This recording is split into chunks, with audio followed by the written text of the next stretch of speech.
안녕하세요. 하나님의 말씀을 배달합니다. 요교교회 허용범 전도사입니다. 오늘의 본문 말씀은 요한복음 19장 23절에서 30절까지의 말씀인데요.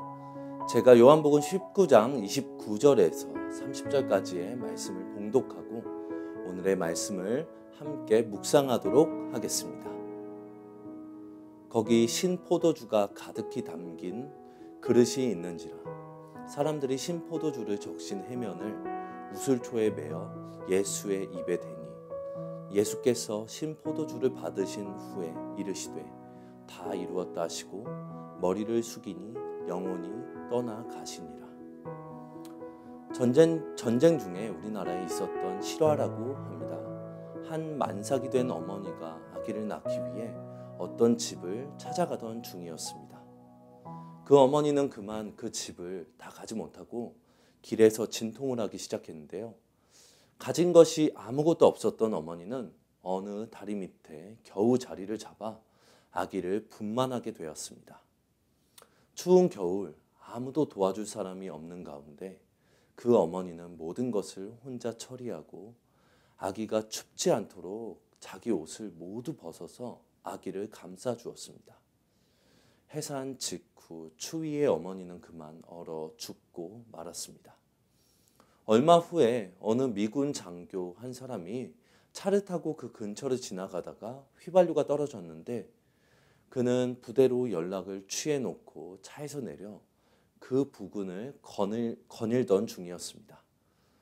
그런데 어디선가 이상한 아기 울음소리 같은 소리가 들렸다고 합니다. 깜짝 놀란 그 군인은 그 소리를 따라 다리 밑까지 내려오게 되었습니다. 거기서 그 군인은 기가 막힌 장면을 목격하게 됐는데요. 어머니는 벌거벗은 채 얼어 죽어 있었고 어머니의 옷에 둘러싸인 갓난 아기가 몹시 울고 있었습니다. 내가 여기서 기름이 떨어진 것이 어쩌면 하나님께서 이 아이를 살리시기 위함인지도 모르겠구나. 이렇게 생각한 군인은 그 아기를 데려다가 양자를 삼아 잘 키웠습니다. 그 아들은 미국에서 훌륭하게 자라 성인이 되었는데요. 늘 자신의 출생에 대해 알고 싶어 하던 그 아들은 어느 날 자기를 키워준 아버지로부터 자기를 낳아준 어머니의 이야기를 듣게 되었습니다. 그 아들은 무덤을 찾아 한국에까지 왔었습니다. 그 아들은 어머니의 무덤 앞에서 자기 옷을 벗어서 무덤 위를 덮으면서 울음을 터뜨렸습니다. 그리고 이렇게 말했습니다. 어머니, 얼마나 추우셨어요. 나를 살리기 위해 어머니는 그런 희생을 치르셨군요. 저는 어머니의 사랑을 생각하면서 벌거벗고 굶주린 사람들에게 예수님의 따뜻한 사랑을 전하겠어요. 예수님의 십자가는 빼앗고 죽이는 죄악과 멸망의 역사를 구원과 사랑과 평화의 역사로 전환시키시려는 하나님의 열망을 실현시킨 사건입니다. 그러므로 예수님의 십자가는 인류에게 유일한 소망이며 마지막 소망입니다. 이 사건만큼 인류에게 축복이 되는 사건은 없었습니다. 왜냐하면 죄와 죽음은 인류가 결코 해결할 수 없는 무거운 짐이며 영원한 절망이기 때문입니다. 예수님의 십자가가 이러한 문제를 단번에 영원히 해결하신 것입니다.